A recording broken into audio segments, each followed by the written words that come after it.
Sosok ini dulu heboh dan viral karena labrak artis Jennifer Dunn di mall. Ya, dialah Safa Haris, anak dari Faisal Haris dan Sarita Abdul Mukti. Nama Safa mulai dikenal publik sekitar tahun 2017 lalu gara-gara video viral labrak Jennifer Dunn. Kala itu, Safa terekam kamera tengah melabrak pesinetron Jennifer Dunn di dalam mall. Hal itu dilakukan Safa karena sudah jengah dengan tingkah laku JJ yang diduga jadi selingkuhan sang ayah Faisal Haris.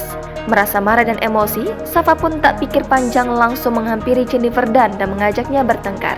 Video pelabrakan itu pun langsung viral dan heboh di mana-mana.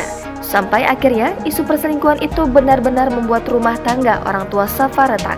Sarita Abdul Mukti telah resmi cerai dari Faisal Haris pada November 2018 silam. Kendati begitu, Safa ternyata tidak pernah menyesal sudah melabrak Jennifer Dunn.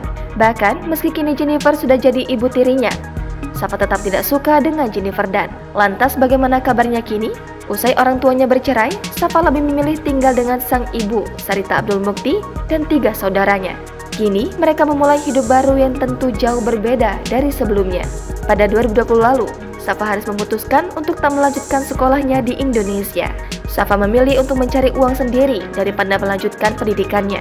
Hal itu diungkapkan Safa kepada psikolog Liza Mariali Japri. Percakapan tersebut diunggah melalui kanal YouTube Orami Indonesia pada Rabu 29 Juli 2020. Putri dari Sarita Abdul Mukti dan Faisal Haris ini awalnya ditanya mengenai kesibukannya saat ini.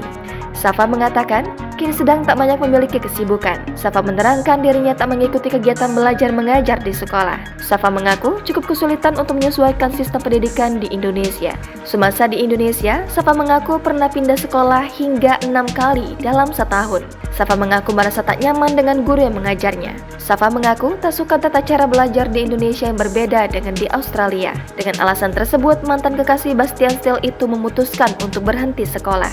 Ia pun kini juga kerap membagikan aktivitas kesehariannya di Instagram @safaharis, juga momen-momen saat berlibur. Jangan lupa subscribe, share, komen, dan like ya!